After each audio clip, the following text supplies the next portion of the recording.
engagée en tant que bénévole et je contribuais à faire vivre le programme au même titre que les autres, que ce soit de l'animation, de la coordination, de la gestion, donc sur un certain nombre de tâches. Et puis de fil en aiguille, on m'a proposé un poste et je suis aujourd'hui salariée. Aujourd'hui, j'apporte mon soutien à mon équipe pour essayer de voir comment améliorer le processus, comment mieux s'organiser et peut-être être plus productif. Par le biais de différents programmes que l'association propose, par des événements aussi. Je mets l'accent sur le one-on-one. Je préfère la qualité, m'adapter aux besoins de chacun et transmettre les bons pans de mon expérience en fonction des besoins de chacun, avec à l'idée toujours que la personne accompagnée, à son tour, pourra reproduire le même schéma dans son environnement. On anime des ateliers tous les samedis. Je travaille avec le reste de l'équipe sur la pédagogie abordée, sur la préparation aussi des futurs voyages qui vont arriver. Je retourne cet été en Inde, cette fois-ci non pas en tant que bénéficiaire mais en tant qu'encadrante. En août, je suis également envoyé en Inde pour faire un reportage photographique culturel parce que justement c'est grâce à Yaka que j'ai découvert ma passion pour la photographie. Ça m'a tellement apporté, ça a tellement changé ma vie que j'ai voulu apporter mon soutien en retour. J'avais envie d'apporter à mon tour quelque chose.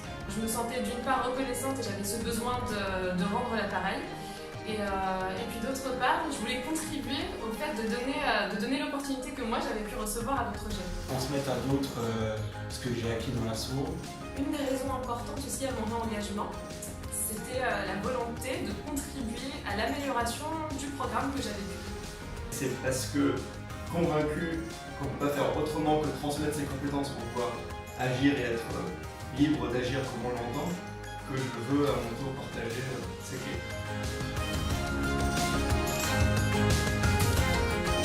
Ça m'a apporté de la confiance en moi, me dire je suis capable. Je sors tout juste de ce programme-là, mais justement du fait que j'en suis sortie, je sais ce que je peux apporter et je sais ce qu'il faudrait améliorer et je suis là pour le faire. Un gain certain, très certain de confiance en moi. Dans un premier temps des compétences. Une montée en compétences aussi, j'ai pu réaliser plein d'actions, j'ai pu apprendre à monter en compétences sur plein de choses d'une façon incomparable. À travers mon stage aujourd'hui, ça m'a permis de me mettre dans la peau du métier que je rêve de faire, c'est-à-dire ingénieur des organisations.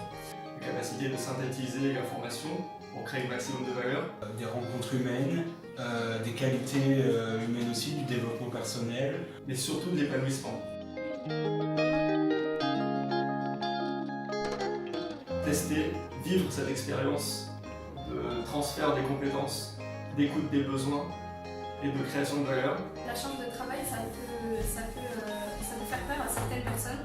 Parfois, un engagement bénévole n'est pas forcément valorisé dans le monde du travail. Un accompagnement par des gens plus expérimentés qu'eux qui vont les aider dans leur vie personnelle pour aller sur quelque chose de plus professionnel. Je me rends de plus en plus compte que ça peut être valorisé. D'avoir encadré un voyage en Inde, je pense que ça peut me plaiser et c'est quelque chose que je peux vraiment mettre en avant. Une fois quand j'ai bénéficié du programme, c'était tellement parfaitement ficelé que j'avais pas conscience que Yes Academia avait besoin d'aide. Je me disais que derrière tout était déjà parfait, ils n'avaient pas besoin de mon aide. Le manque de confiance en soi, je me demandais ce que je pouvais apporter, je voyais pas très bien ce que je pouvais apporter ni comment. Mais une fois que je suis arrivé, on a été embarqué dans tout plein de projets. Le fait d'avoir rencontré des personnes qui étaient engagées, qu'elles soient salariées, qu'elles soient bénévoles, ça m'a donné le courage en fait. Grandir ensemble. Contribuer à changer le monde. Rendre l'appareil. Transmettre l'héritage. Pour vous et ensuite pour les autres.